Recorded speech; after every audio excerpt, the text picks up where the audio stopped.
Mr. Samuel Sopon is probably the only KMA mayor in the last 25 years whose tenure I attended every single KMA program that MPs were invited. He was a very, very good friend and somebody we shared lots with. For all these, plus other noble servants of Ghana, life to be perished, all I can say that we politicians must understand that the work we do day in and day out should inure to the ordinary citizens of this country. The welfare and the well-being of the average Ghanaian should be something that we strive for every day.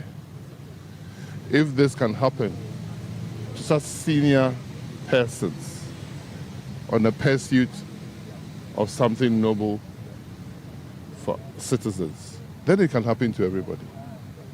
Then it can happen to everybody.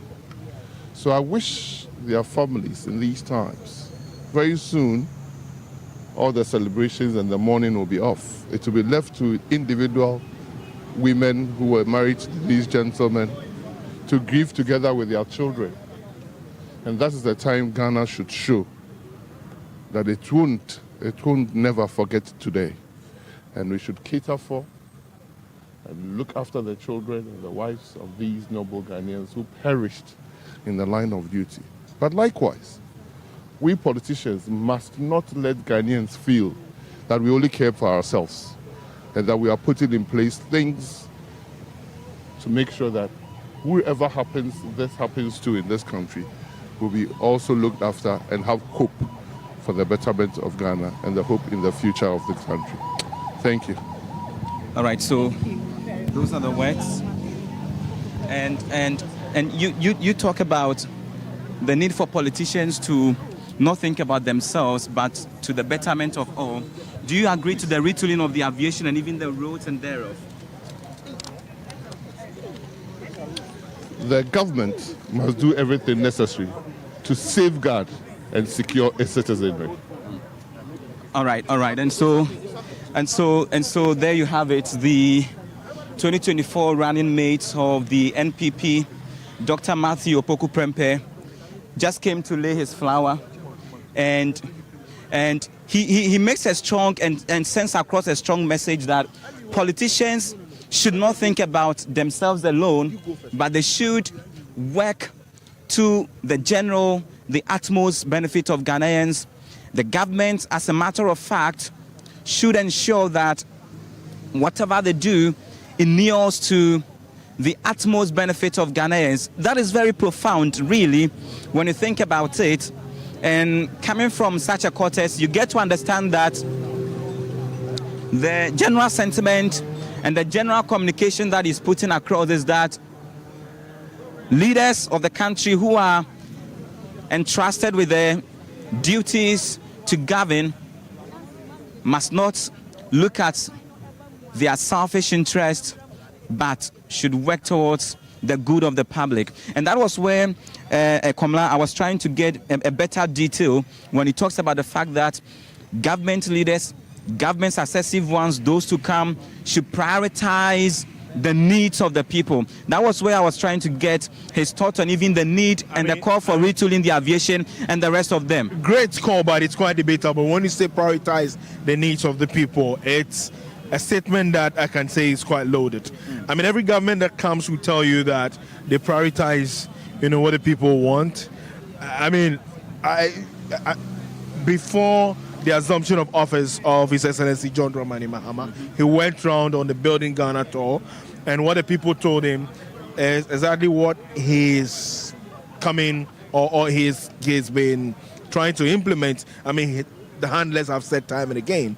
And I believe also that Nana Addo Dankwa Akufo-Addo also went round, got views of the people, so what they wanted was what they told him. So it's quite a debatable thing.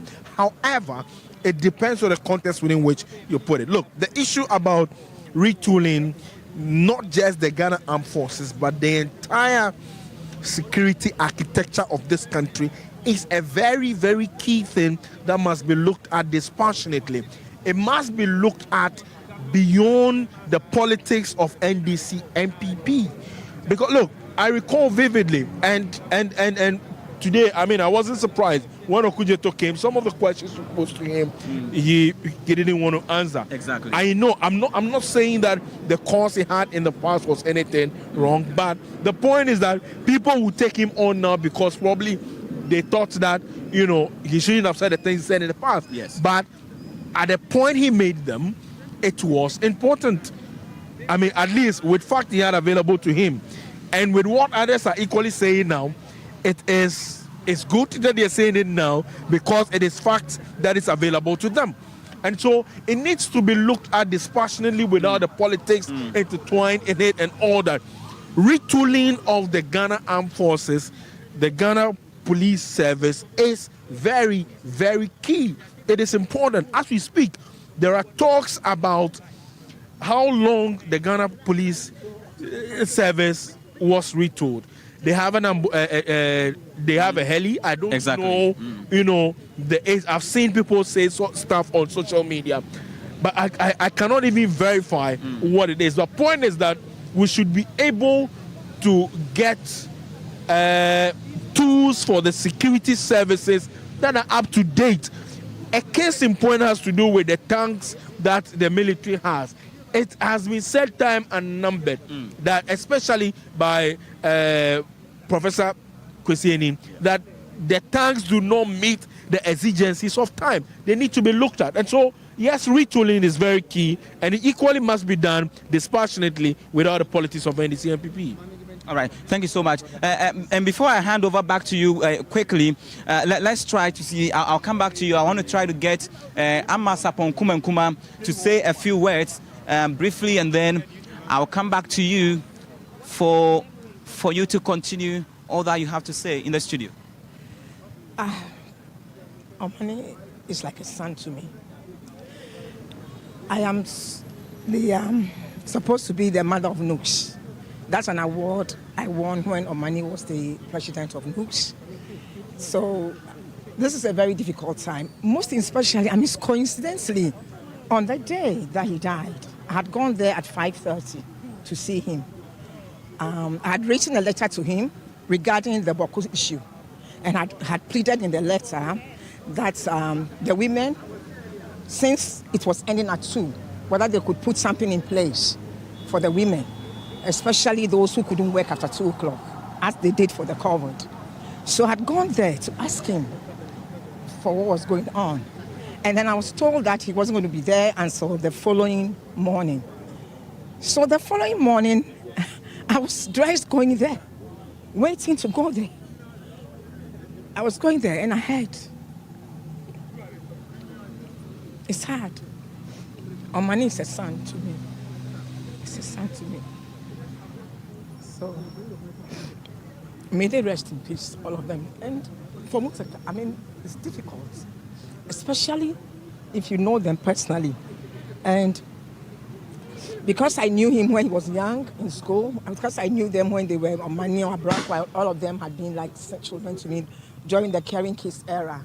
The calls that I've had from the young people around all over the country, all over the world, trying to find out, oh, Nana, your son is gone, your son is gone. It's really sad. I know they were doing their duty for the country. This is so sad. And for me, I want to tell everybody who is in power today that this is a reminder to all of us that you're in Chinebo, that we are here for a purpose. Let's work for the people of this country. And let's do our best. Because one day you are here. All right, and so the name rather and Komla, as it were, is Nana Akosua-Frimpong, the Convention People's Party's flag bearer. Yeah, she stood for the flag bearership race in the 2024 elections. Next in short you can see there is the former member of parliament for the Doma East constituency, Paul Chum Berima, had a very, very close relationship with Mutala in the short there. Covering them in the 8th parliament was a very very tough time. They were beautiful friends, I can recall. And I know, Paul, I mean, not a moment I know you can contain, because having been with you in Parliament, I know the relationship between you, the middle benches, back benches, the MPP side, and him, but especially how close you were with Murtala, especially. You know, on Wednesday, our last chat was at 9:54 a.m.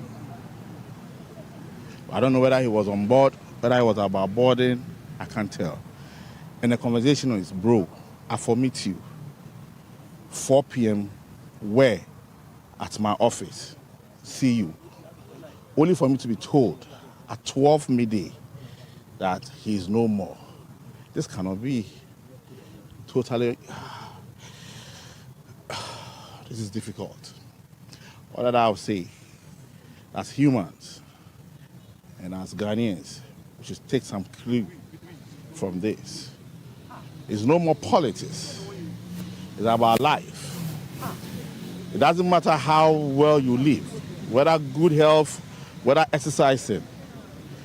You owe death, and one day to come after you. We should not play politics with this. But let's use this opportunity to unite as a country. Forge ahead and look at the development. Difficult time. And may his perfect soul rest in perfect peace.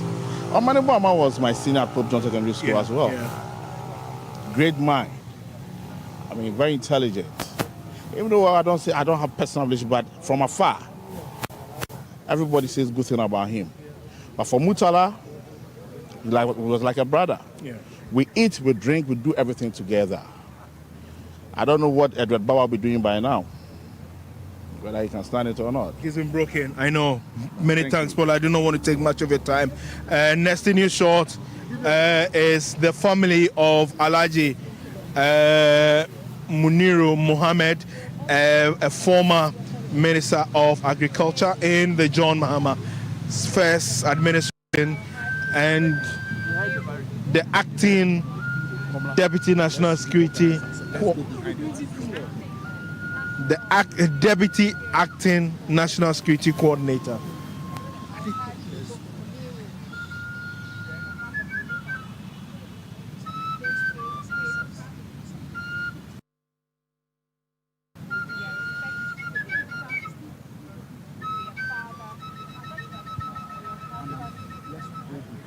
That is the family of Alhaji Muniru Muhammad, the acting Deputy National Security Coordinator. He was very, very close to His Excellency John Dramani Mahama. He gave him a lot of expert advice on his farms that he owned in the north. Not many details I can give you, but I know he was very, very, very close to him when it comes to his agric.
So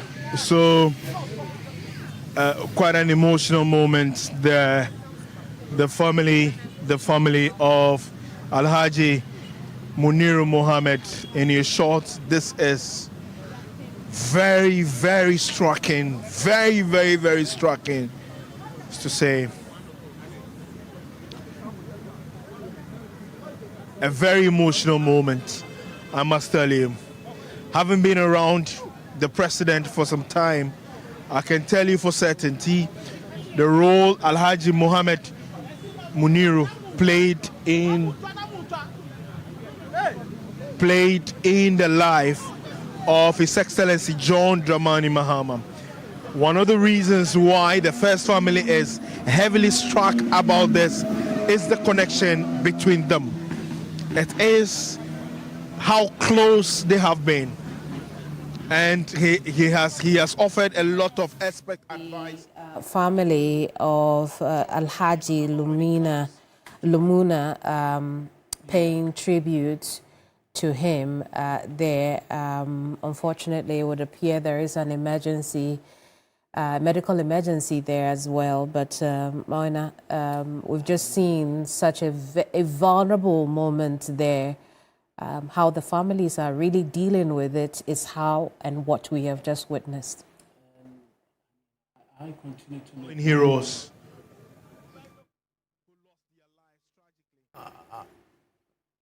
I continue to make the argument that it's something that you possibly cannot put into words how they will be feeling, and we saw that emergency situation that came about, and the only thing I've been saying is that's too much grief. That's too much grief. That's too much sadness that they don't know where else they can put it. To be quite honest, and they were offering prayers for him in according to the Islamic religion, where they believe prayers are being offered that he'll be given a resting place by Allah.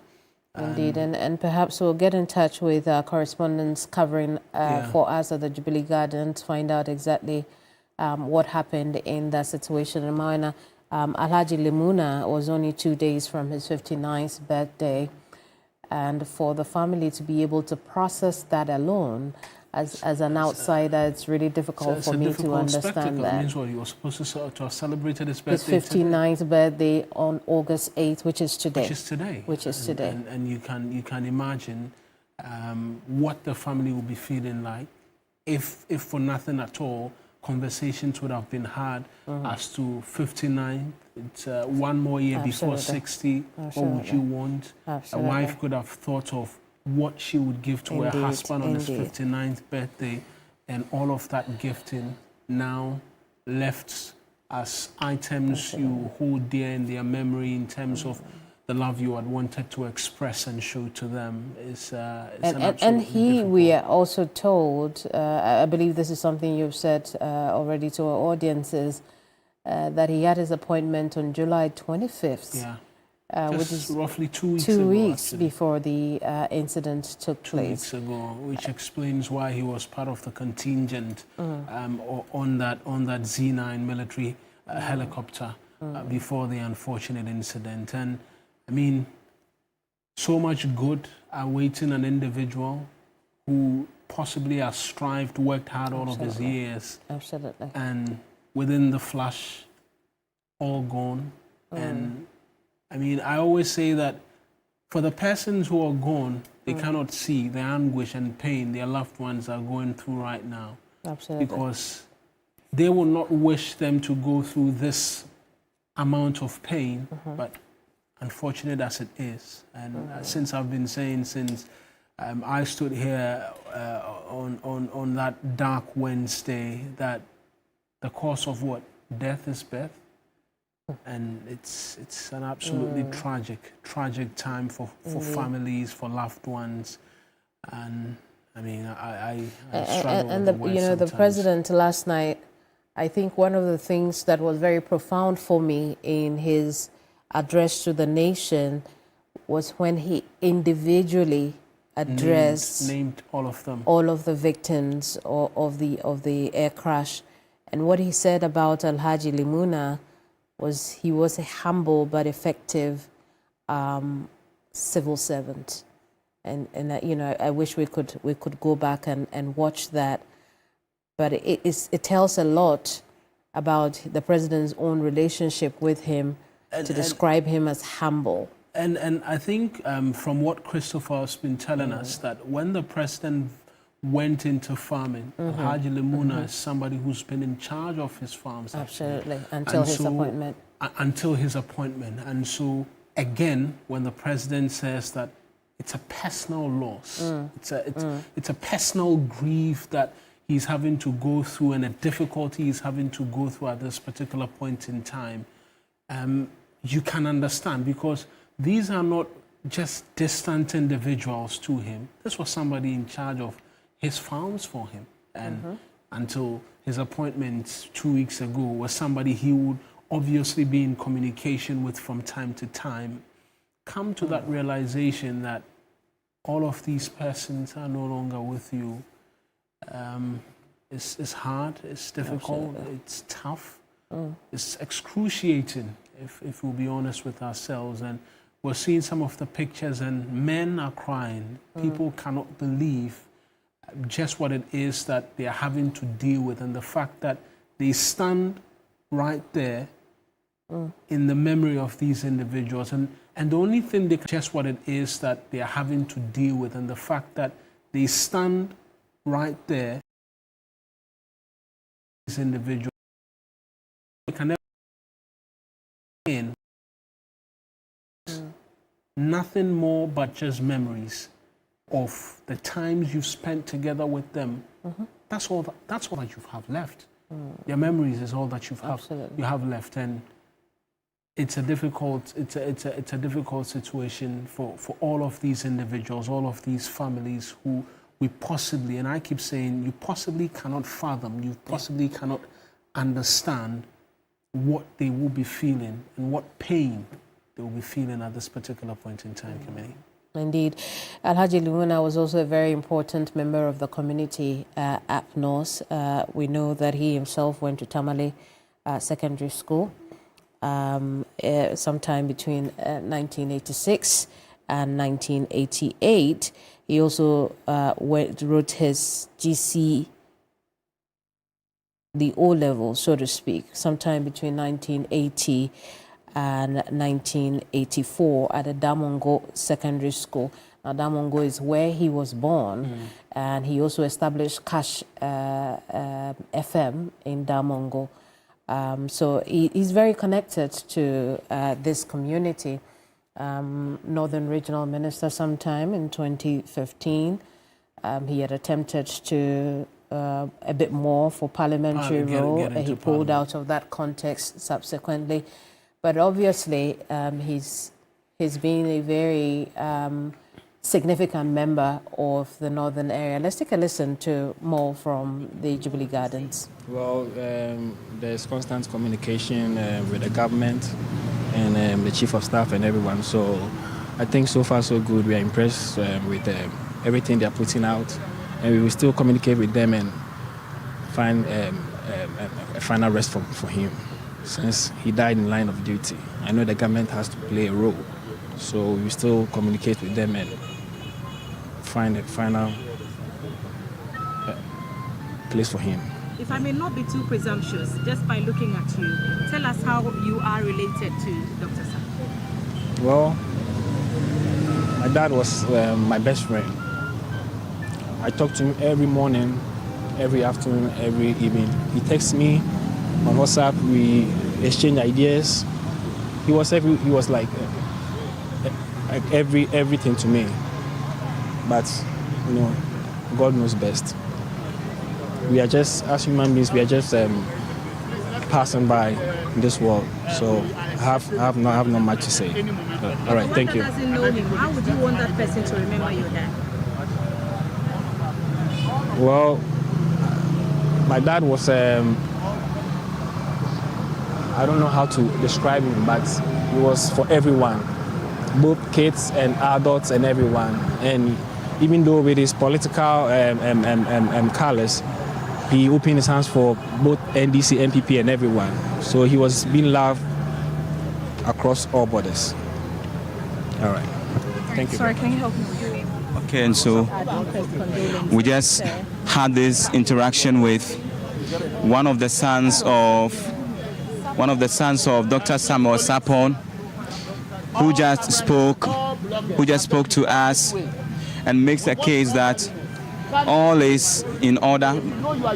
Just as you heard him, very soon we would be having the Sierra Leonean president to come here to also pay his respect, to also lay his flower, after which we understand that he would proceed to meet the president himself. And so those are some deep words from one of the sons of Dr. Samuel Sapon, one of the 8 Ghana has lost tragically. Back to you in studios.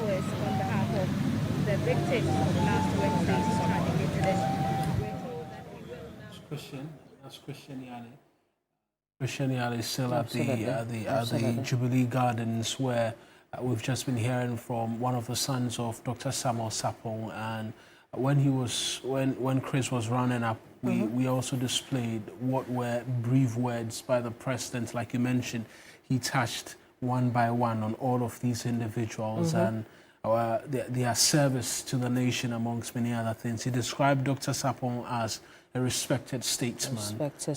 And I mean, that's all there is to say about some of these individuals, and the fact that no matter where it is that you stood, and I was here on Wednesday when we were at his home in Kumasi, and persons from all walks of life, from all political divide, came in and said he was a good man and he was somebody who was open and had his arms wide open to receive and accept anybody. I recall a woman confessing to the fact that she doesn't belong to the fold of the NDC. She's very well known to be NPP. In one of such elections, I think during the December elections, there was a time where she was being shoved by some supporters of the NDC, and Dr. Sapon had asked them to stop and gave her some respite, some room, and she could not believe the fact that he was no more. It speaks to the testament and the countenance of these individuals, the sort of personalities and character traits they exhibited while still a part of the living. And it's just all a very difficult process for family, for friends and persons who knew them, having to now deal with just this difficult news of how they left, and the fact that all they are left with now is just their memories. It continues to be a very difficult few days for us, but the Sierra Leonean president, we understand, we expect as well to also pay his respects at the Jubilee Gardens any moment from now, as we continue to mourn as a nation. 3 days. Ghana Armed Forces will be investigating the crash. He's talked about how it will be very transparent. At the same time appealing to the relatives who are more directly involved with the victims to be patient, so we get to the bottom of this, from the forensic analysis of the remains to the very investigations. Now we know that the black box has been found, a very crucial element in that investigation, without which we wouldn't know exactly what went on within that period. Again, that crucial element in that investigation, without which we wouldn't know exactly what went on. Important point you make about whether or not it could have recorded anything, because some based off on the trajectory and the narration of how some of the things happened. Recall the Ghana Armed Forces in their very first release had stated that the Z9 military helicopter had gone missing, means it was off radar, meaning communication between the pilot and control towers at that point as well could have been lost. There are just but a number of instances where the black box could not record so much detail. The prayer is that this will not be one of such instances where it couldn't record a great lot of the detail as to what happened on that flight. But again, what we are expecting, and the government has said quite strongly that one of the many reasons outside the fact that this is going, the samples of the remains of these fallen 8 are going to South Africa is that they want to be able to quickly speed up investigations and allow for a certain level of closure for these families. And so there's that expectation on the part of the government and that willingness on the part of the government to see through these investigations as quickly as possible. And what we also understand is that the manufacturers of the Z9 military helicopter should be coming through as well to as well decrypt, because it's an encoded and it's an encrypted piece of data right now, and so it has to be decrypted. But you have word of the arrival of the Sierra Leonean president. Absolutely. Julius Maada Bio, who is the president of Sierra Leone, has arrived, and we'll share with you now some pictures of that arrival. There you have it. He is there. I don't know what just happened, but yes, President Julius Maada Bio has arrived in the country. I remember that our correspondent Mawena had indicated earlier that they expected him at the Jubilee Gardens, and I can understand why the African nations, particularly those in West Africa, will rally behind our president at this time. It was a very important step for the president when he had been sworn into office to go around these nations and meet them for himself, speak to them, probably talk about unity and economic growth for the region. I'm not surprised. Remember, also, he went to Sierra Leone. Even after he had been sworn in and he had started work. I think before his swearing in, even, one of the many things the president did was when confirmation came through the declaration and all of that, he began to visit quite a number of his West African counterparts, some of which, like we're understanding, Maada Bio is a very good friend of the president. Indeed. He touched base with a number of them, and it wasn't surprising the sheer numbers which were present during his inauguration on the 7th of January. And we've seen a lot of them rally around expressing their condolences to the nation, amongst many other things. And he is the chair of the ECOWAS right now, and so has decided to take that extra step outside of being in his home country and extending his condolences, but coming down as well to speak to the president in person and commiserate with the nation in totality and the Ghanaian people. He's touched base, and so the expectation is that from there he will be making his way to the Jubilee Gardens as well, where he will lay flowers in respect of in the honor of the 8 as well. And so we should be expecting his arrival there as well any moment from now. Indeed. And Mawena, I wouldn't be surprised if we have a few other or even many more West African or African leaders come forward also in the country to the Jubilee House to commiserate with the president and by extension the nation. Again, given the background you've just narrated, it wouldn't surprise me at all. It will be a very kind gesture. They will be returning because the president, since being sworn into office, has also extended an arm of unity, an arm of cooperation with these countries as well. So I won't be surprised if many more come in.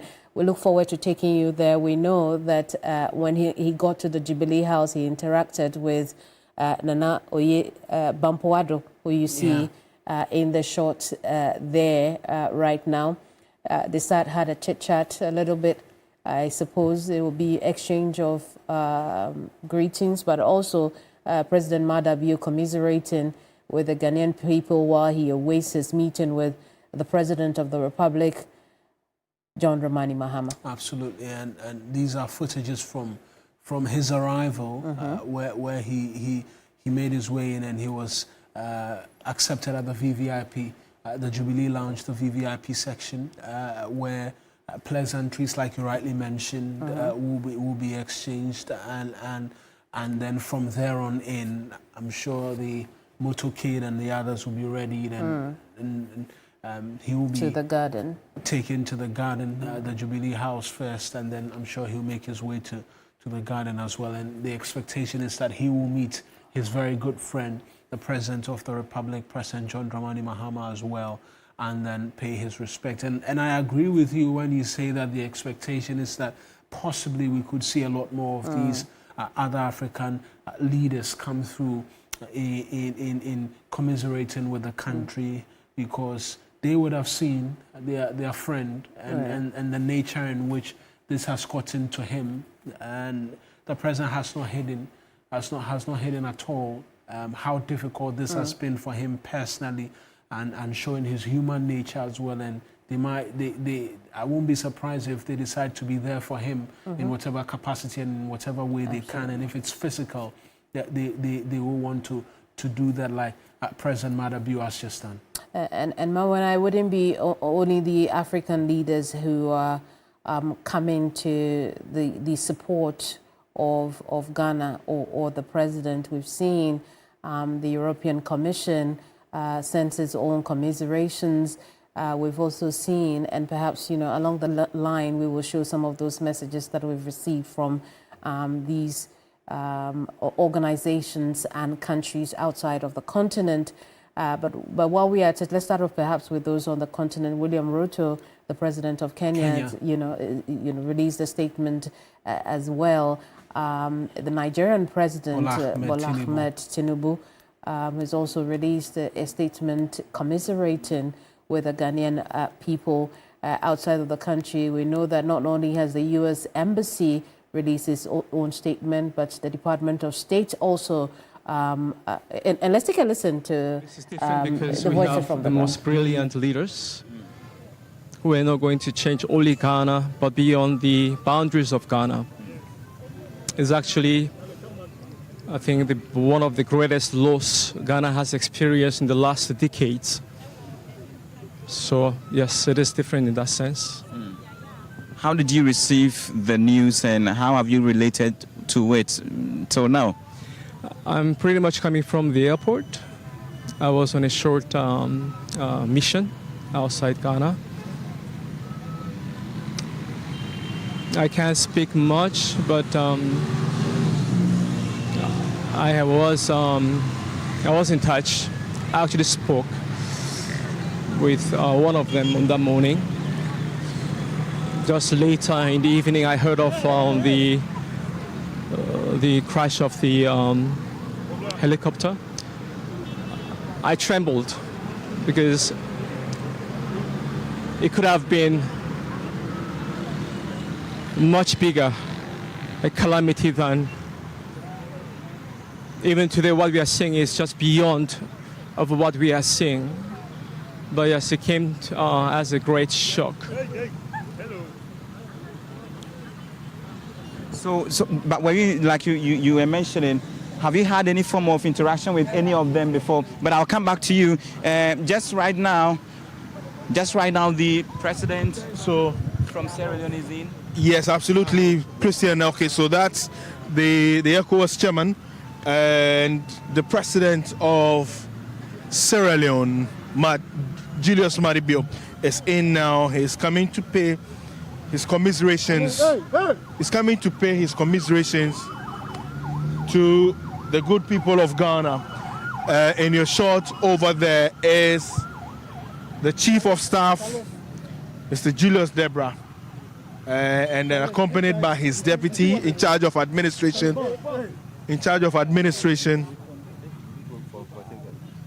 Nana Oye Bampo, and the director of state protocol in your shot over there. The ECOWAS chairman is there. Is in to pay commiserations to Ghana. He's walking. He picks up the flower.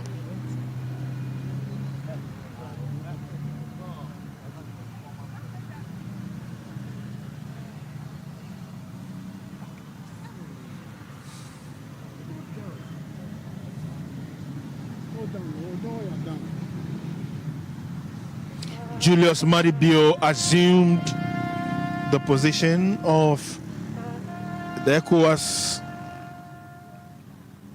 chair on June 22, 2025, following the end of tenure for Bola Ahmed Tinubu of Nigeria, who had a 2 straight term.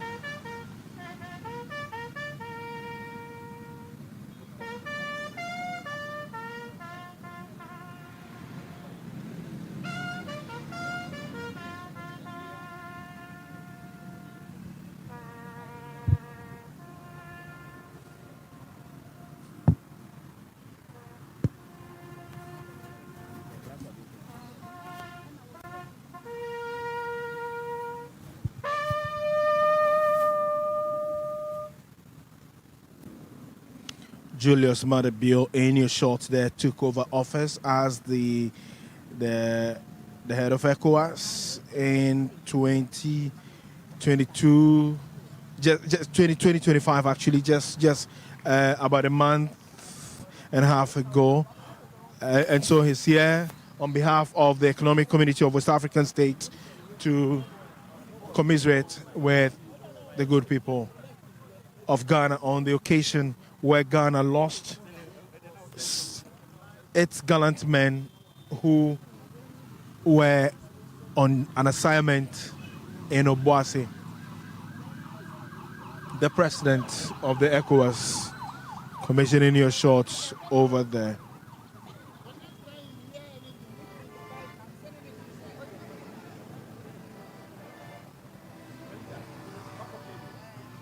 So he is off to sign a book of condolence, also on behalf of the people of Sierra Leone and also on behalf of the people of the ECOWAS state. From your short coming in there, the chief executive of the National Health Insurance Authority, Dr. Victor Bampo, from your shorts there coming in, is coming to also pay commiserations to his friend, Dr. Edward Kofi Omanibuama, Murtala Mohammed, Alhaji Muniro, and the rest of the fallen heroes in your shorts over there.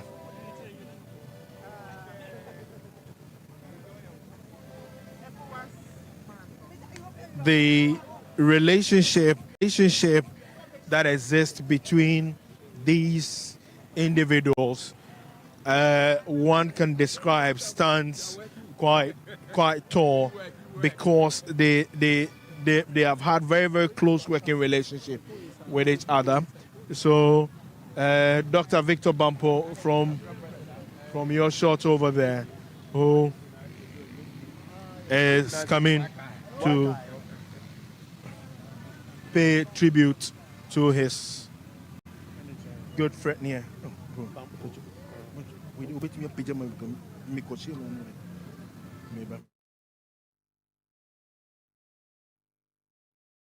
IS boss, Dr. Victor Bampo, in the shots there, laying a tribute on behalf of the National Health Insurance Authority. Yes, you can understand the closeness with Dr. Omanibuama, especially, and then the rest of the people. Yes, Dr. Omanibuama,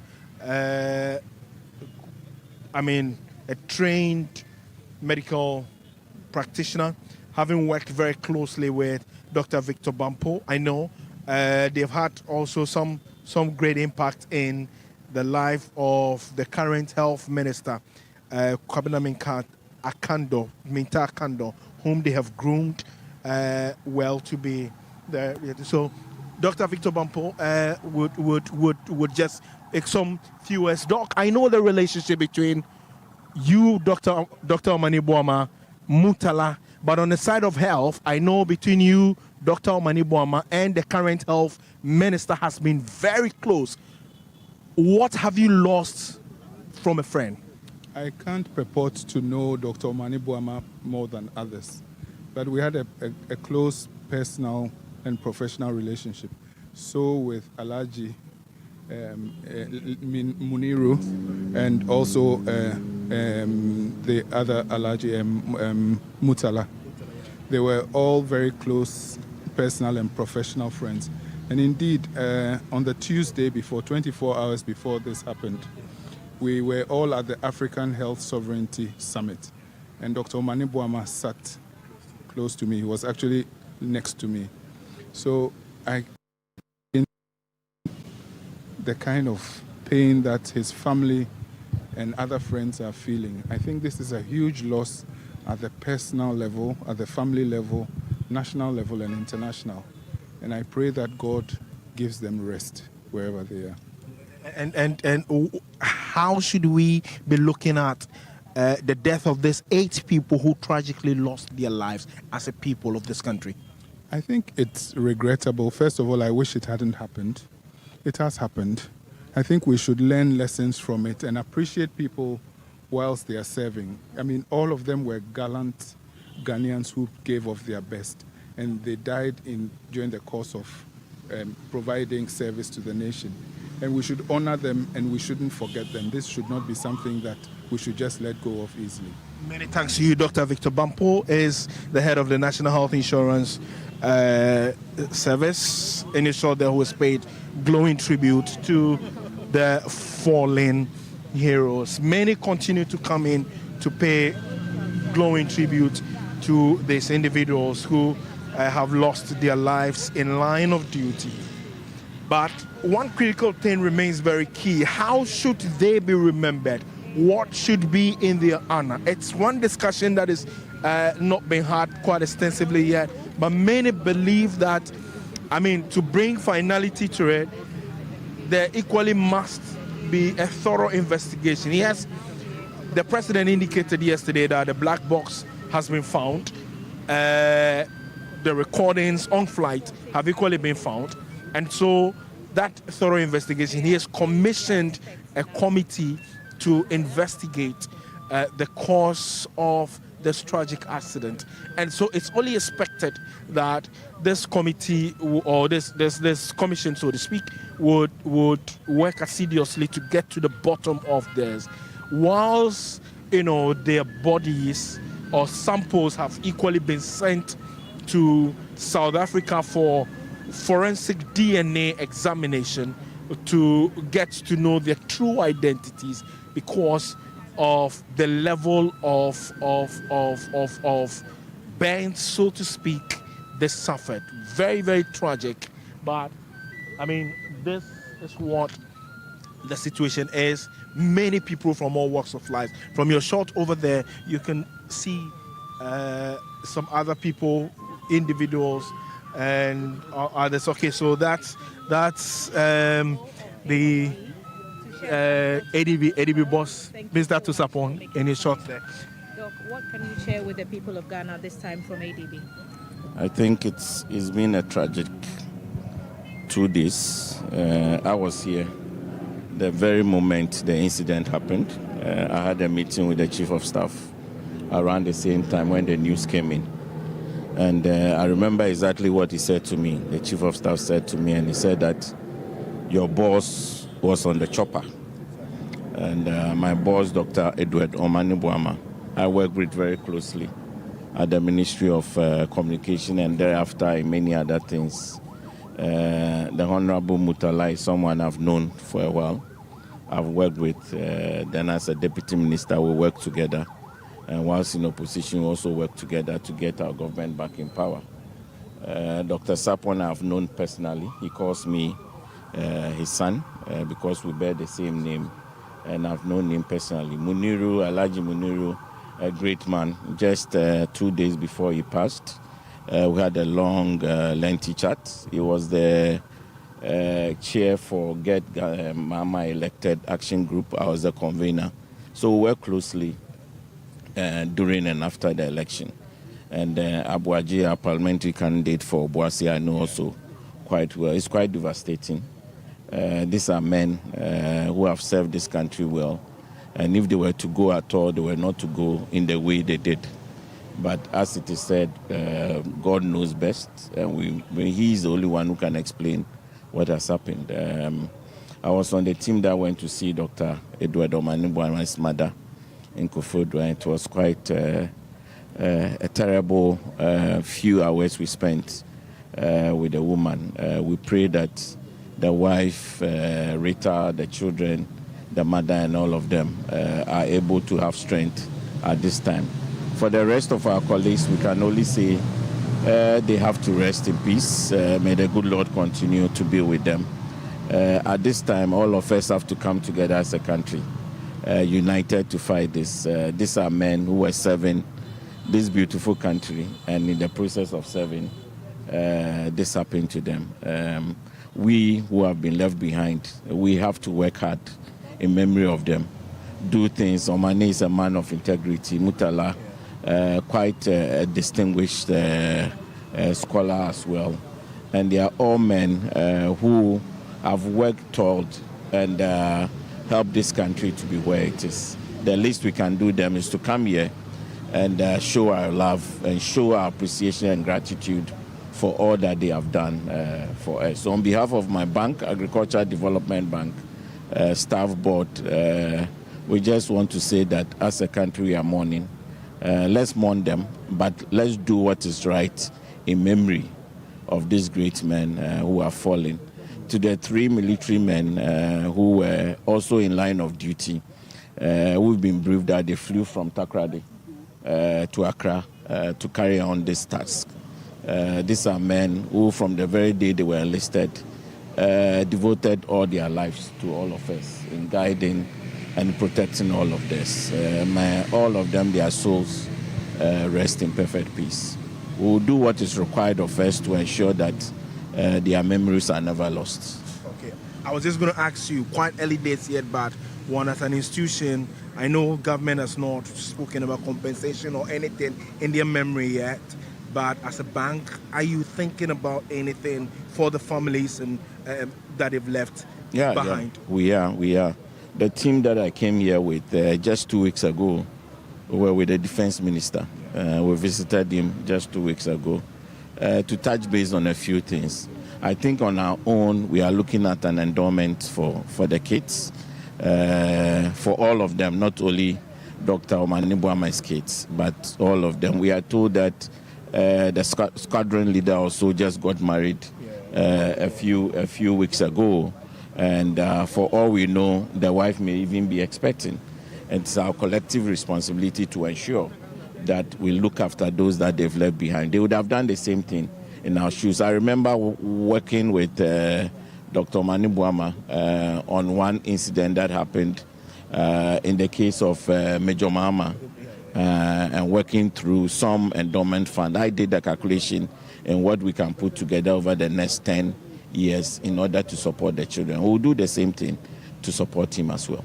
Most grateful, Mr. Tosapon is the Managing Director for the Agricultural Development Bank. I'm handing over to Christian Yale. Many people continue to troop in. Exactly, and you have some members of parliament who are currently here to lay their flowers, one of whom I can see currently is the Member of Parliament for Hohoi, who is a member on the Finance Committee of Parliament, Thomas Welanyo Chekpo, who holds his flowers. He is on the majority bench and has been working with the Honorable Murtala Muhammad, one of the 8 men the country has lost. And so there you have him together with other dignitaries and members who are here to pay their respect to the deceased.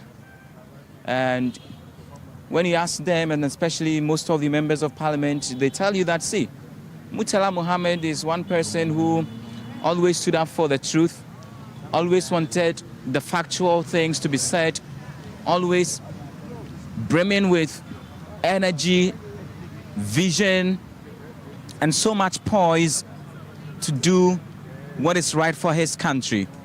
And so losing him this way is one that comes as a big blow to most of these members of parliament, and especially those who had had some personal relationship with him one way or the other.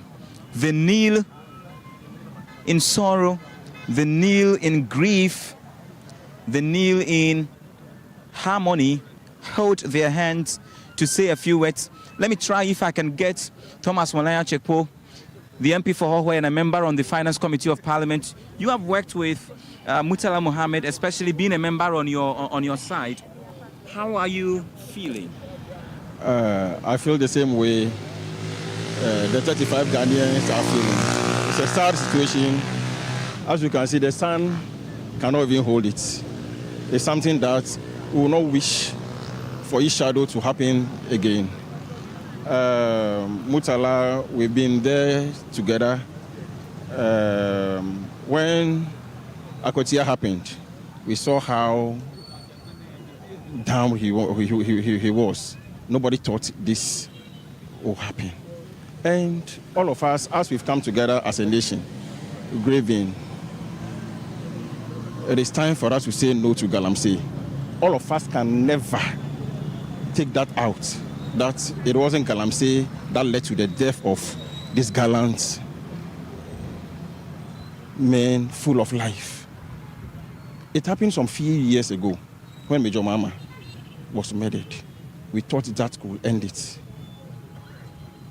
We sat and looked on, and today 8 strong men left their families on the lines of duty to save our country, and here they are. So I would say, on behalf of the people of Hohoe, that the issue of Galamsey, after years to come, we should say, because of them, Galamsey has ended. Everybody is sad today. I know tomorrow, after they are buried, life will still go on. But at the end, are we going to wait for another tragedy before we talk about it again? They were going to where the incident happened, to sensitize people, about this menace.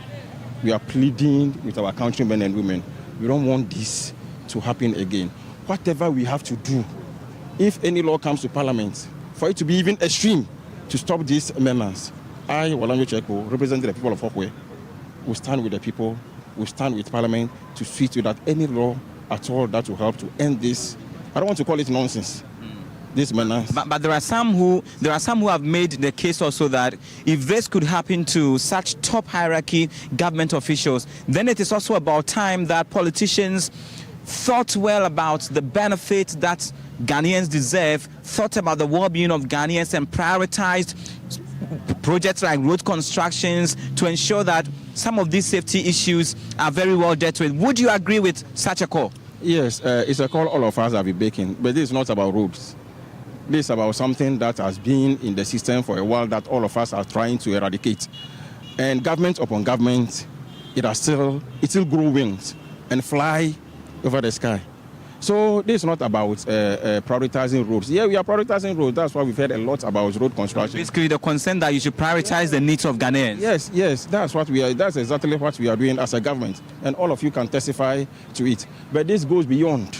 This goes beyond road construction or what we are talking about. All what we are saying is, now that we are all grieving, let's come together, and tomorrow not to have a story to tell about Galamsey again. Whatever we have to do, if it has to go to the extreme, we will be in support, so that tomorrow lives will not be lost again trying to fight what all of us can sit together and solve once and for all. Thank you. So that is Thomas Walanyo Chekpo. He is the Member of Parliament for Hohoe and a member on the Finance Committee. He also reiterates the point that many have made over the period that, see, if you have the likes of Major Mahama sacrificing their lives in the bid to end Galamsey, and that wasn't enough, then this is huge, this is big to deal with that issue of Galamsey, especially when you're talking about 8 people, not 1, not 2, but 8 of them. And even on any regular day, a soul lost means a lot to parents, to relatives, and even those who depend on such people for their livelihoods on a day-to-day. But let me just get just one word from you. What do you have to say about all of this? You see, I'm a Muslim, and what I'm going to say is, Inna lillahi wa inna ilayhi raji'un. You see, from God that we came, and to Him that we are going back. And you see, I was with Honorable Murtala, and he's so dear to my heart. He's just like a brother to me. And I think I have lost a big brother.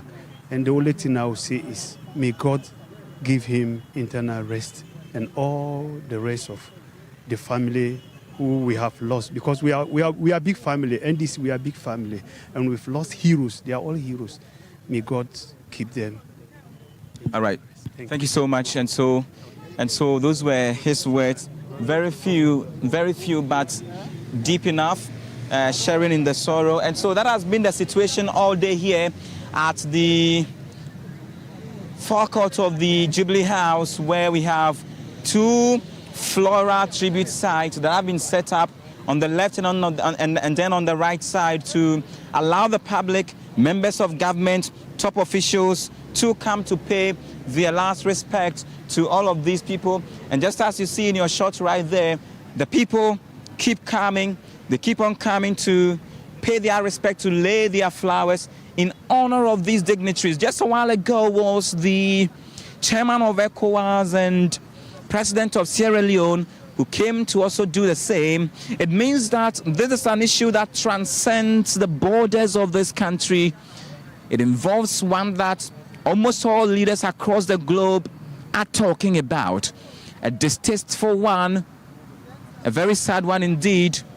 Back to you in the studio. We are still here to provide all the coverage as and when it happens.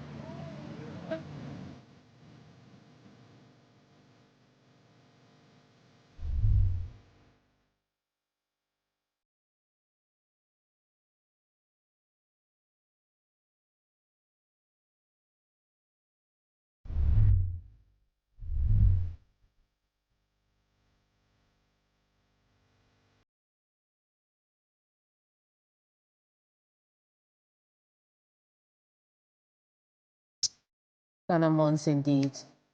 Sad situation as we continue to bring you the happenings from the Jubilee House over the last few days now. It's been 3 days now, because on the Wednesday is when really we began to struggle with whether or not to believe what it is that we were hearing from the initial report. I think you were speaking to what you were doing on that set date. I was on the news when I got word from production that there was breaking news that had come through, and that it was a helicopter incident, and that was pretty much all of the details that you got at that time. That we were supposed to communicate at the time. And I recall hearing it and then delivering that bit as I had received, and then I got word that Ibrahim was on the move to the scene of the set crash, and so we're anticipating his arrival during the news bulletin period.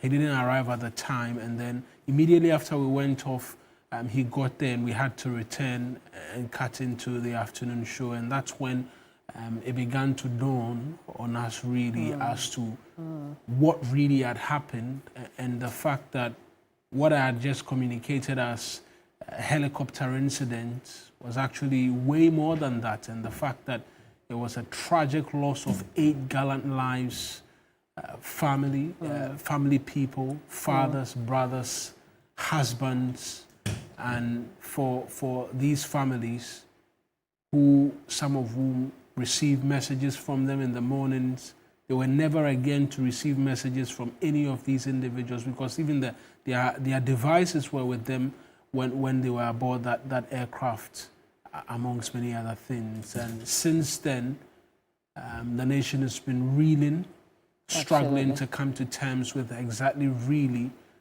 what it is that has just happened to us. And persons in authority, I mean, it's been quite very obvious that the challenge they've had to go through in being able to put themselves together and pay respect to these very gallant and very respectable individuals who unfortunately had to die in the line of duty, Committee.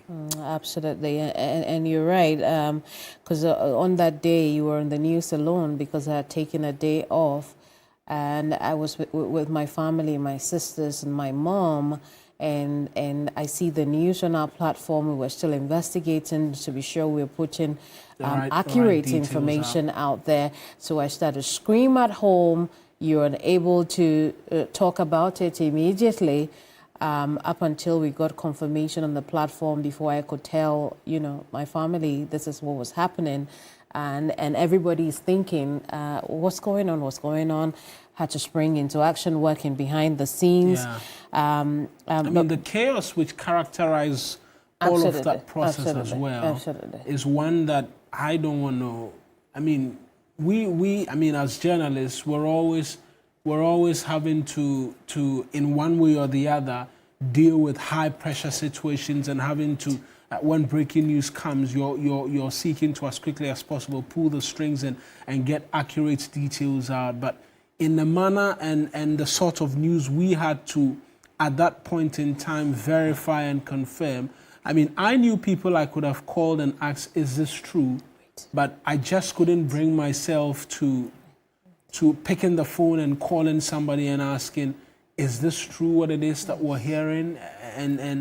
And amongst many other things. But it's been hard since then, having to have stayed on, communicating, moving to family residences, following through on the live reports, amongst many other things from my colleague Ibrahim, who's been on the ground, who did quite well, very fantastic job he did on that set day in all of that sad and very unfortunate incident which he had to cover, and he had to be on the ground and see for himself some of the scenes which we have very respectably shied away from as a media house in putting out.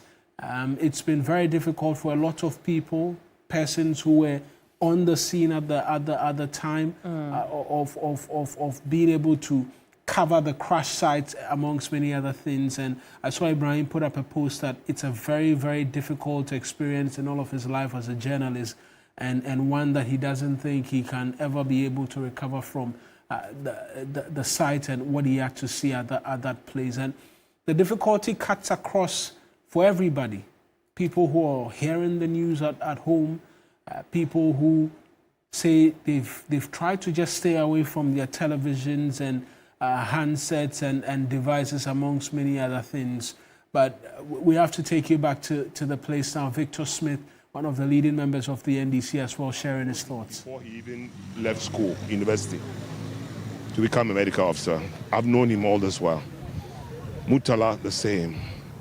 The other one is Sapon. Dr. Sapon, he and I have been in the trenches forever. Most recently, Abuaji was a candidate for Obuasi. I went there to campaign with those ladies that I was on the street campaigning with. So they are too close for this to have happened to us. The most painful thing for me personally is that everything was going well under the current administration of President Mahama, and then we have such a tragedy. Unprecedented. I'm not reading meanings into it, but it's sad that we have to have a situation like this when the country is doing well, the economy is doing well, everybody seems to be more relaxed, and then we have tragedy on our hands. I pray to the Almighty God that nothing of this sort should happen again after today, for us to take this country to the next level. What we know is that this has called for a lot of reactions across the globe, even including the Pope and other world leaders. What does it tell you? Well, it tells me it's a major tragedy for any country to lose so many people who are in their line of duty. They left here at 9:20. On that fateful day, for whatever reason, I decided to go to Jubilee House to look for the president. When I got there, I was told he had gone on a trip. So I was with the president's secretary when a call came through that there's been an accident. there's a helicopter crash, and I didn't know. I thought the president was on the helicopter. So actually, my heart nearly stopped. Then it came out that no, the president hadn't even gone that direction. And then hell broke loose. I left the Jubilee House. I didn't want to stand there. I was feeling stressed. You know, I had to go into my car for a while to calm down. Why should this happen to us at this time? So it's a major tragedy for our country. And I pray to God that it doesn't nothing of this sort should happen again. Some people are on social media saying all manner of things. It pains me that this social media thing is trying to destroy the world. Everybody gets up and says anything at all because it's social media. But talking about social media, other people are predicting that the worst is yet to come. Who are they? Why? Yes, so talking about social media, one of the issues that has come up is about how we shouldn't politicize this. The Chief Justice was here earlier, makes that point, Dr. Baumia, Napo, and the rest of them. Do you share in those sentiments? No, when we say politicization, that's we're talking partisanship. You know, every time it is party A, party B. No, that's not what I'm talking about. What I'm saying that when somebody can open their mouth and say, the worst is coming. What is coming? Why do we live in a country we want to develop and make progress and people are preaching doom? Why? Some people say, oh, we said it was going to happen. Who are you? Are you God? Please, let us come together as a people, one people, and make progress. Is that what people are doing in America, predicting doom all the time? We shouldn't.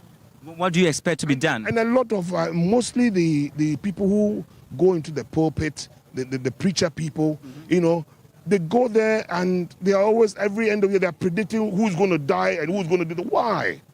Why don't we say, oh, we're going to make money as a nation and become bigger than we are? You should be preaching that rather than negative stuff all the time.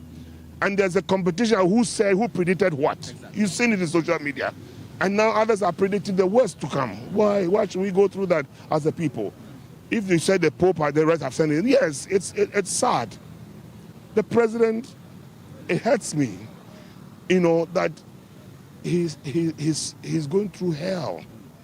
He's suffering. He's suffering because these are his men, people he's working with. These are young, relatively young people who haven't quite gotten anywhere in life. Suddenly they just disappeared from this earth. We pray that the right things be done. And I also pray, I don't know what caused the accident or the crash. Yes, it's an investigation. But I pray that we just make sure that equipment and stuff like that, vehicles and things on the road, we should maintain them properly so we don't have some of these things which are due to mechanical or vehicle defects. We should try and ensure that we have good equipment, flying equipment, aircraft, helicopters, what have you. Make resources available so we have the right spare parts and stuff to fit our vehicles so they don't crash. Maybe just briefly, talking about the aircraft and all of that, calls for a new presidential jet and retooling of the aviation sector. Look, if we need an aircraft, we should make sure that it is serviceable. It's an aircraft that will not go and crash us. The last thing we want, can you imagine if an accident involved the president? We will not be sitting here talking like this. There will be chaos in our country that somebody has gone and done it to the president. We don't want to go there. And then we thank God that we're not in that situation, but we learn some lessons from what has happened to us as a people. Very tragic, very sad indeed. All right. Thank you. Thank you very much. And so that has been Ghana's former High Commissioner to the United Kingdom, Victor Smith, has shared some great words. See, it is all one message that the right measures be put in place, that we shouldn't record this again, ever again, going forward. And also the fact that this is not time.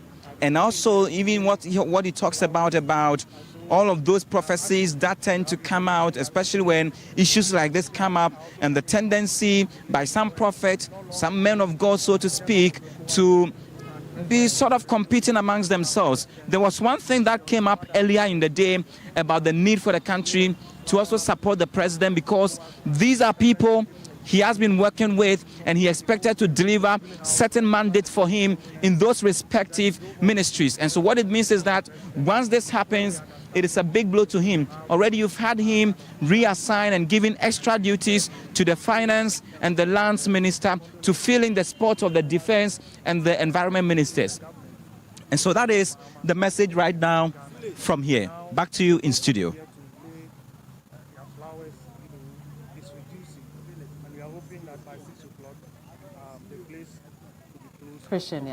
Christian Yale there with that report, and Ambassador Victor Smith, very passionate about what he's saying. A lot more energy than the many people we have seen. Indeed, making those strong points there. And listen, I've also been hearing from the Deputy Minister of Education or for Education, Dr. Clement Apak, who himself has very close relationships with Dr. Omane Boamah, Dr. Ibrahim Murtala Mohammed, and Alhaji Muniru. And, you know, he's written quite a very, very beautiful reflections of his brothers. And, you know, with Murtala, he says, my troublesome younger brother, I called him, he will respond. My big brother, he would then proceed to announce to everyone in the vicinity that, do you know that Dr. Apak is the president of the Global Association of Dog Meat Eaters? And I'm not surprised I'm hearing this. Yeah. This is very consistent with what with how Murtala behaved. And I mean, he was always the one that will put a smile on his face. I know. His demeanor, his mannerisms, his conversations. When he walks through, smiling, if he sees you, he makes you out. You know, hey, my brother, how are you? And doing? He's a loud talker. Exactly. Oh my goodness. And then Dr. Omane Boamah, he says, bro, I called him and he will respond, bro. Only a week ago, he sent documents of a teacher who reached out to him on the delay in getting a staff ID. I promised to take it up with GES. His response, grateful, bro. And, you know, he sheds cheers for that. And you know, on Dr. Limuna, he says, my playmate, Alhaji Limuna, excuse me. He says, my playmate, he would usually call me my slave. It's a Gonja and Bolsa thing, he explains. You know, back in the day. Absolutely. So he says, he called me as he usually does a week ago to check up on me. He informed me he would come to my office, discuss and introduce a representative of an international NGO interested in supporting education in Ghana. I told him I would give him a date. He also says something about Dr. Sapon. I just want to put it out there before we take our first break. He says, Dr. Samuel Sapong, I called him senior and he will respond, Doc. We attended this year's June 4th celebrations together. We were seated close to each other. He, Dr. Dufo, and I used our presence at the event to discuss some crucial issues and decided to formalize the ideas that came up. Senior, what happened to our ideas? I mean, the very question people continue to ask, what happened to all the plans that we had? And he goes on to say, here's badly, we must never forget the dedicated service these gallant 8 gave to our nation. We owe them a duty to get to the bottom of this painful national tragedy. This sacrifice must spur us on the win in the fight against Galamsey. So that's coming from Dr. Clement Apak. And Maureen, I think that we had a few things to show from the president. Remember, I had said that it was profound communication that the president decided to name each one of them and what they meant to him and what he had described as a personal loss. But we'll take that when we come back from the break. This is our continuing coverage of the demise of our national heroes. This is TV3. We'll be right back.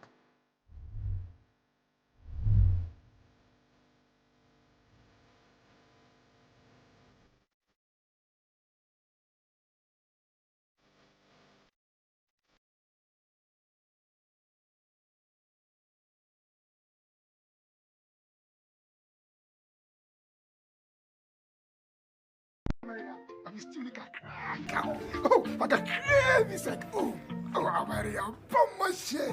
Ebia, Amaria Fakaka. So, Amalia, Zumwa, Bedimuna, then I say, Bam! Mammy, Harry. Manumbala. And that was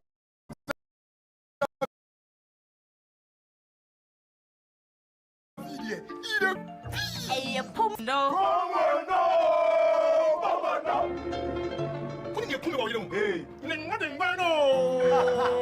Hey, pum tomato mix so. Pum no.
reporting from the Takoradi Market Circle. From the heart of the Upper West Regional Capital. From the heart of the Ashanti Kingdom. Reporting from Sunyani. From the Central Business District of Navrongo. The parliamentarians are on recess. This is where it all unfolds. The moments that potentially alters the course of our nation and the world. These are the individuals we recognize, the voices we amplify, who appears on screen and who contributes behind the scenes. With professionalism at our core, we bring you news you can trust. Impact journalism that makes a difference. This illustrates how diverse perspectives enhance our strength and reinforces our mission. This is 3 News. Leaders in breaking news, exclusive interviews, facts and analysis on TV, radio, online and digital. 3 News, first in news.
So live here on TV3, we continue in mourning as a nation.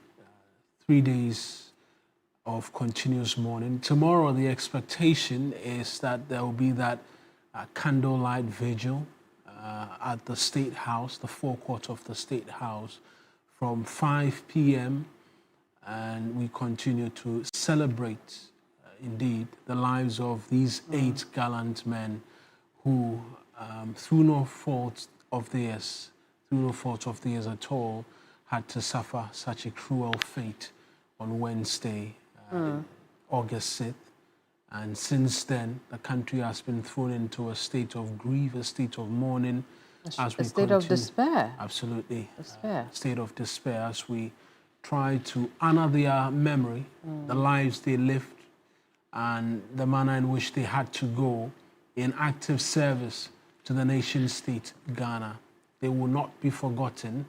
That's one thing that, seated here, I can say confidently as well, that they will not be forgotten. But just before we went on that break, Kamini, you were talking about the communication masterstroke as exhibited by the president in individually naming these 8 persons and giving them their due, and that respect is going to continue. But one of the many things the president had to say is that it's not a time for division at all. Indeed, he goes on to say it's not a time for division, speculation, or political point scoring. It is a time for strength, for empathy, and for the enduring Ghanaian spirit that still stands tall when all else fails. Very instructive there from the president. It also resonates with a lot of the things that those who have stood in front of cameras and microphones have also said, that it's time for, it's a time for us to be united. It's a time for us to grieve and share our agony as we go through this very difficult times. He also said during that period that may we all be comforted by the knowledge that though they are gone from our sight, they remain forever in the spirit of the nation they so faithfully served.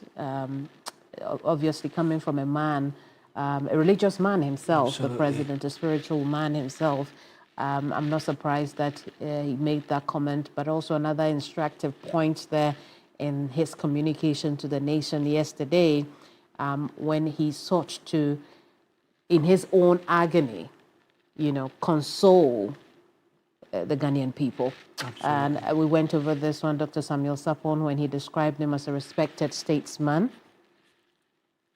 And the deputy vice chair for the NDC, during his tenure as president in his first administration, we know that he had served briefly as Ashanti Central Minister. So you can understand why he calls him a respected statesman. Alhaji Dr. Murtala Mohammed, the president, mentioned him as well, that he was a passionate voice for his constituents and a champion for environmental stewardship as well. The president taking his time, giving him his due respect as well during that address quite late on. Dr. Omane Boama, he described him as a brilliant and dedicated leader. The words of the president. I'm sure he has a lot more to say than just these two, but for Mr. Samuel Abuaje, the president said he was a promising leader, and I'm sure one that was being rallied in their fold and being prepared for onward national assignments before his unfortunate demise as well. Alhaji and his boss, the coordinator for NADMO, was there today, eulogized him because, his deputy, one of the deputies at NADMO. At NADMO as well. And he eulogized him about the way he works and the period that they've spent together and how they have sent a delegation to his home as well. So that's it. Samuel Abuaje, President describes as a promising leader. Promising leader. Alhaji Muniru Mohammed Limuna was a humble yet effective public servant, and when the president speaks to his humility, is one that he's speaking to from a place of authority. having had him personally take charge of things that matter to him in his own affairs. And he as well, we understand, rose to the point of a regional minister. Yes. At some point Northern, in the first Upper, West. Yeah. You know, he's traveled all three regions at the time, you know, as minister. And so, yes, an effective public servant, the president described him as.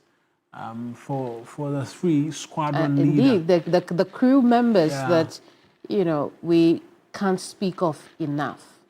Some of the stories behind their lives breaks your heart even more. Absolutely. That this tragedy happened to them. So go ahead.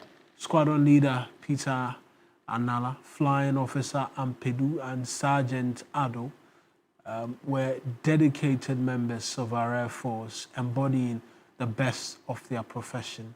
And from the little you said, and even some of the little we've read of them and what it is that they were doing, these were the best of the best in terms of what we know them for. Flying officer Ampedu, we understand, had been awarded as one of the best students from among his year group when he graduated.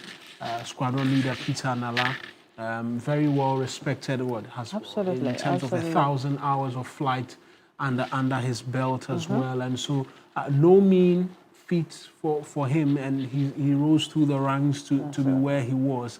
And then Sergeant Ado as well.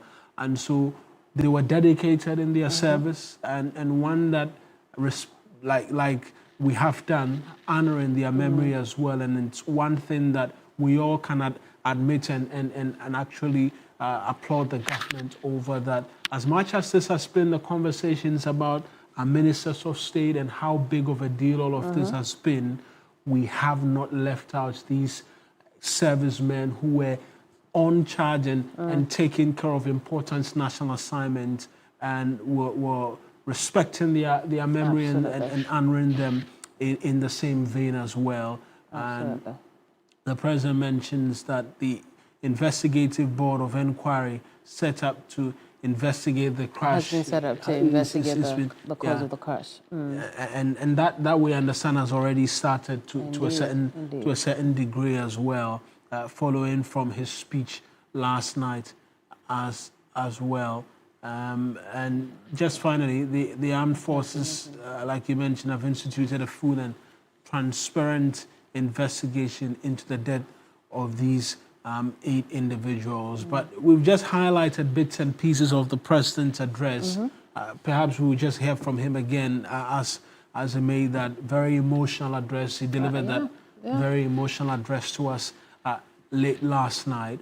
Here's the president in his own words.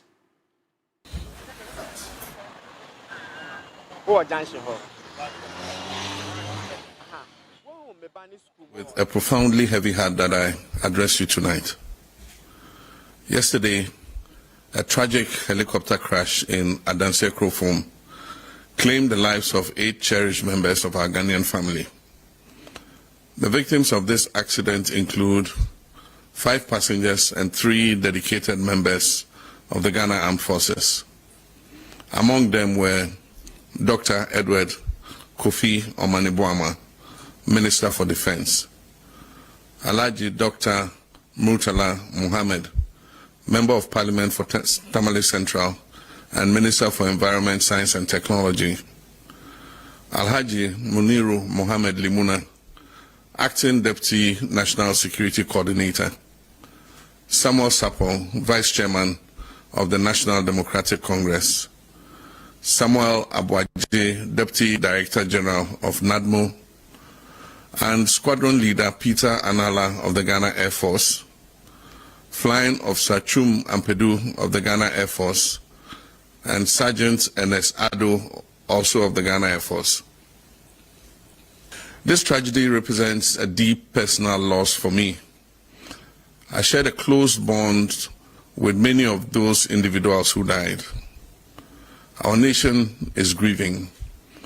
And on behalf of the government and the people of Ghana, I extend my deepest condolences to their families, friends, and their loved ones. Know that our entire country mourns with you. We share your pain. Your loss is our loss. A loss of dedicated public servants, intellectuals, and individuals who tirelessly worked for a better Ghana. These 8 individuals dedicated their lives to Ghana's progress. That their final moments were spent in service is a testament to their unwavering commitment. We have lost some of our nation's brightest minds, and this is a moment of shared heartbreak, a time to reflect on the preciousness of life, the sacrifices of public service, and our gratitude for those who dedicate themselves to the well-being of our fellow citizens. Squadron Leader Anala, Flying of Sampedu, and Sergeant Ado were dedicated members of our Air Force, embodying the best of their profession. Alhaji Muniru Mohammed Limuna was a humble yet effective public servant. Samuel Sapong was a respected statesman, and Mr. Samuel Abwaje was a promising young leader. Dr. Omani Boama was a brilliant and dedicated leader, and Alhaji Dr. Murtala Mohammed was a passionate voice for his constituents and a champion for environmental stewardship. These gallant men each served Ghana with distinction. And as we mourn, questions about the cause of this tragedy are only natural and important. And I want to assure the families and the nation that the Ghana Armed Forces has initiated a full and transparent investigation into the circumstances of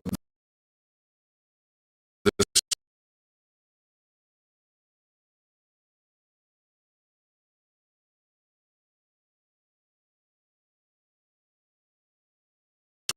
crash.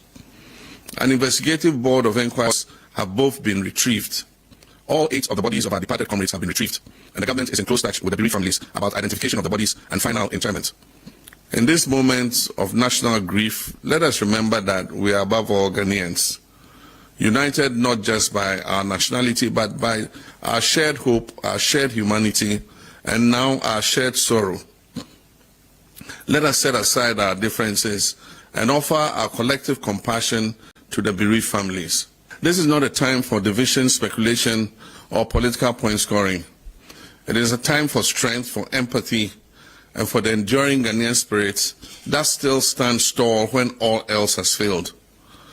Let our words be of comfort, our actions be of kindness, and our unity be the tribute we offer to those whose lives have been lost. To the families, to the Ghana Armed Forces, to the ministries and departments that have lost dedicated staff, and to the National Democratic Congress, which mourns the passing of valued members, may you find strength in their memory and their legacy. May we all be comforted by the knowledge that though they are gone from our sight, they remain forever in the spirit of the nation they so faithfully served. On Saturday, 9th August at 5 p.m., the nation will gather at the forecourt of the State House for an evening of reflection and memorial in honor of our departed colleagues. Books of condolences will be opened simultaneously at the Ministry of Defense, the Ministry of Environment, Science and Technology, the Ministry of Foreign Affairs, the Ghana Armed Forces headquarters, and the National Democratic Congress headquarters, and also the head office of NADMO from Sunday, 10th August to Thursday, 14th August. On Friday, 15th August, an interdenominational state funeral will be held for the 8 heroes at the Black Star Square. My brothers and sisters, my fellow countrymen and women, may God bless their souls, and may God bless our homeland, Ghana. President John Dramani Mahama there last night. Yeah. During his first public address since the air incident that claimed the lives of the 2 ministers and 6 other important members of our community. Indeed. And we continue to pay our respects to them, and like the President said, may God bless their souls. It's a prayer that I'm sure reverberates across the entire length and breadth of the country. Of the many things we've been speaking to you about since all of this broke, may have heard us mention the black box. And Kemeni and I have discussed it here in the last hour or so. Its importance in aiding in all of that investigations that the President spoke about. What exactly is the black box? My colleague Judith Brown seeks to explain to us why it could be so important in helping us at least get an understanding as to what really may have transpired on that morning of Wednesday, the 6th of July. August, Father. In the aftermath of the tragic helicopter crash that claimed the lives of 8 individuals, including 2 cabinet ministers in Ghana, the search for answers begins. At the heart of this investigation is a critical component that can provide valuable insights into the incident, the black box. Well, the black box, despite its name, is actually a highly sophisticated recording device that plays a crucial role in investigating aviation incidents. It's a device that has been instrumental in unraveling the mysteries of some of the most catastrophic events in aviation history. The black box consists of 2 main components: the flight data recorder and the cockpit voice recorder. The flight data recorder is a constant monitoring device which records flight trajectory, speed, altitude, engine performance, control surface positions, and system statuses. While the cockpit voice recorder, on the other hand, is like a witness to the events unfolding in the cockpit. It captures conversations between the pilots as well as any other sounds or warnings that may have occurred during the flight. So why was the black box created? The concept of the black box was first introduced in the 1950s and since then has evolved significantly. The Australian scientist Dr. David Waring, who worked on the investigation of the first commercial jet airliner crashes, invented the first practical flight recorder. The data recorded by the black box is a treasure trove of information that can provide critical insights into the events leading up to the crash. You can think of it as a watchdog. By analyzing the flight data recorder and the cockpit voice recorder, data investigators can reconstruct the flight path, identify system failures, understand pilot actions, and determine the cause of the crash. And so in this tragic case of the helicopter crash, the black box data will be crucial in determining the cause of the incident and providing insights into the events leading up to the tragedy. By analyzing the data, investigators can work towards preventing similar events in the future. The black box has played a crucial role in numerous aviation accident investigations worldwide. From the Air France Flight 447 crash, which resulted in the loss of 228 lives, to the US Airways Flight 1549 miracle on the Hudson River, the black box has provided critical information that has helped investigators piece together the events leading up to the incident. The black box is more than just a device. It's a window into the past, a tool that can help us understand what went wrong and how we can prevent similar incidents in the future. The search for answers continues, and the black box will play a vital role in uncovering the truth behind this tragic event. As we reflect on the lives lost, it is the hope of Ghanaians that the investigation will provide closure for the state and, most importantly, the families of the deceased. Judith Brown, TV3 News. Well, so that's a quick explainer on what the black box is, a very crucial part of the investigation.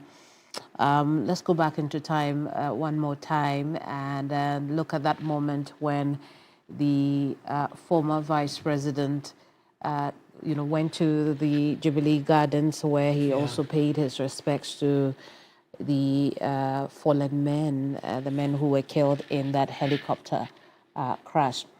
But, we've been talking about tributes, and one of those people who's paid tributes is Senor Hosi, a very familiar face here on TV3. On TV3. He's known, he tells me he's known them for over 2 decades now, from student political, university political days up until... And just by way of knowing them, it's a two ministers, because for quite very interesting reasons, the two of them played some very important roles at the time when Indeed.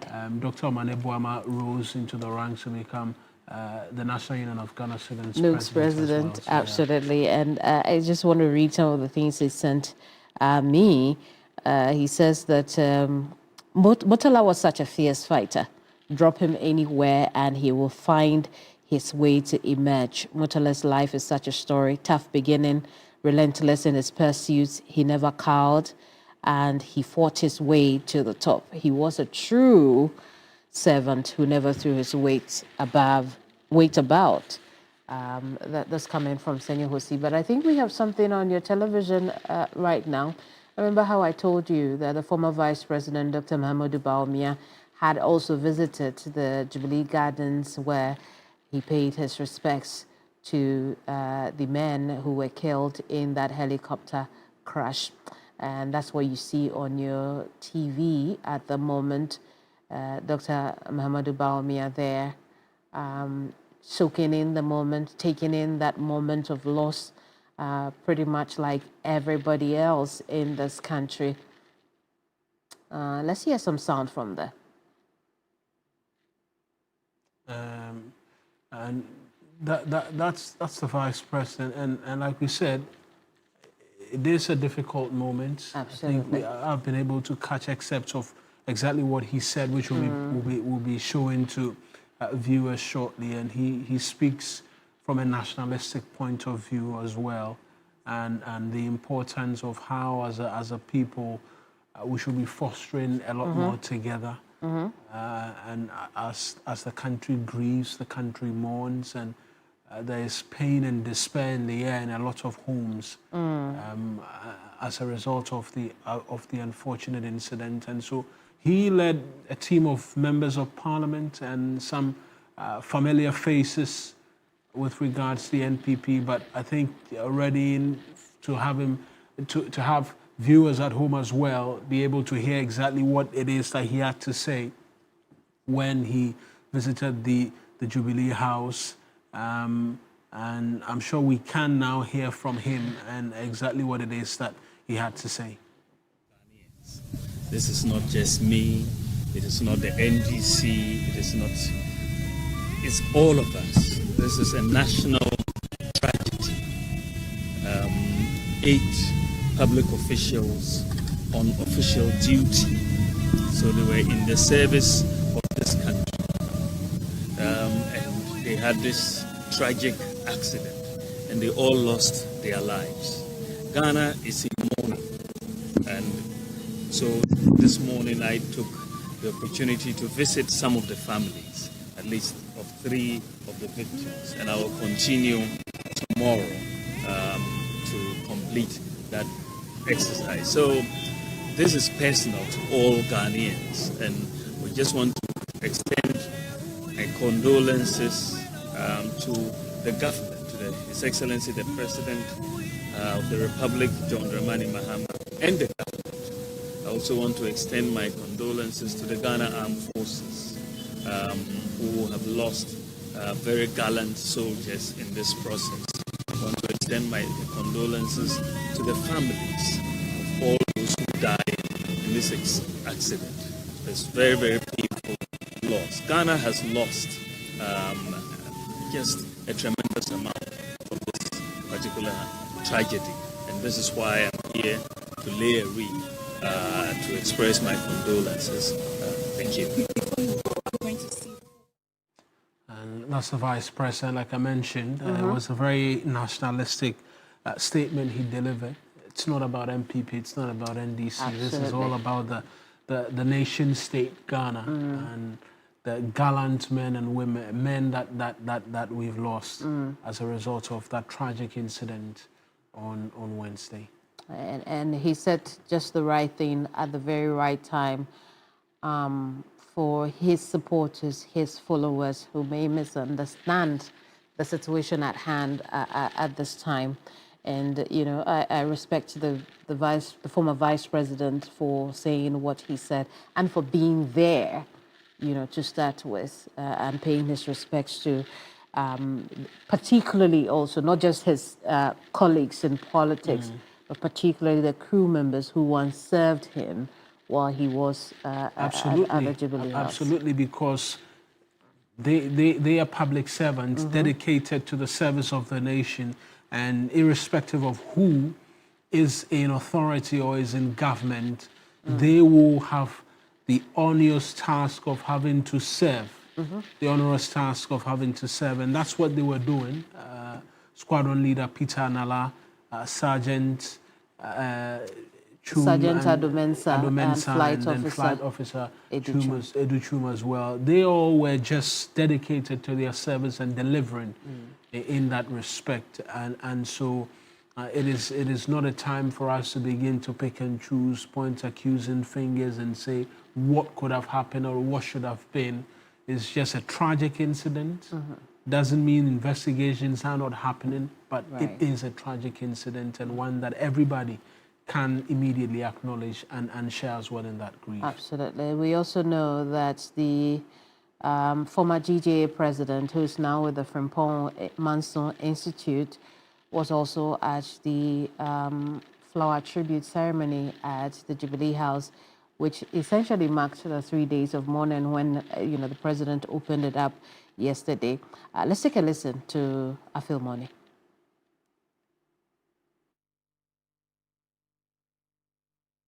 I apologize. My understanding is the current GJA president, Albert Jumfo, Albert Kwabena Jumfo. I apologize for that. He was there as well, as he should be, as is the case anytime there is a national event. The representative of the Inky fraternity, as we like to call ourselves, represents us at such event, and Albert Kwabena Jumfo was there. Men who perished through this unfortunate crash, and the leadership of the NDC, as well as the good people of Ghana. We are here to join all of you gathered here this morning and those watching and listening us from far and near to mourn and commiserate with the family, especially the widows, the children, the parents of this gallant man. As I said, it's a national tragedy that has befallen on us, and we owe it a duty to preserve it with much decency and indignity. It's the reason we have cautioned the media and the journalists in this country to be very circumspect during this period as we mourn our fallen heroes. Let me also use the opportunity as a wrap-up to also say that we also stand with the family of the 17 children who perished through a gory accident last month on the Accra-Kumasi highway, who were on their way church program. We know they've been buried, but we are also here to extend our heartfelt condolences and sympathies to the family of these 17 innocent children. May the good Lord keep the soul of the departed, and may they rest in peace. Thank you. That continues to be our prayer, that the good Lord will keep the souls of our dearly departed and comfort the families who've lost loved ones. Absolutely. Yes. And Albert makes such great reflection of the deaths that we've seen in the last few weeks or several weeks or so. Remember, starting from the musician Dada KD, then the Member of Parliament, Akwetia NSC Alkomi, then followed that music icon, Charles Kojo-Fosu, Daddy Lumba, the children who died in that incident. Really heartbreaking as well. I cannot imagine the despair, the anguish that their parents are still reeling from.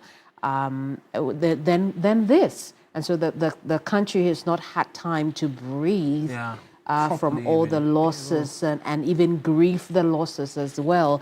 It's just been back to back, and hopefully at some point, as Lamisi said, that, you know, the icy hands of death will give us a break. we need it. Absolutely. A good enough break, because Absolutely. it's just been one too many in terms of the recount that you've done. One too many, and we can only pray and hope and like I said, pray to our Father in heaven that He show us mercy and for us to catch a little bit of a break, because it's been just one too many and just too many people grieving. And I mean, the nation state Ghana respectfully cannot take any more if this trend were to continue. We just pray that for all the families grieving, absolutely, the Lord will give them comfort. They'll find strength, because they best can tell what it can is explain. that if they find the words. Absolutely, because I mean, I don't want to recount, but for a situation like on Wednesday, when we monitored from across Edward Bauer, you know, one of the MPP MP who Konla Kluche spoke to, mentioned he doesn't want to know or imagine what Edward Bauer is going through. And I recall when he arrived at the scene, he was comforting people outside and asking that Allah knows best. He goes inside, and I can tell he saw the distraught wife of the Honorable Alhaji Dr. Murtala Mohammed, and he just couldn't. And he himself couldn't hold back his own grief. Just sobbing on television. It's just too sad. Absolutely.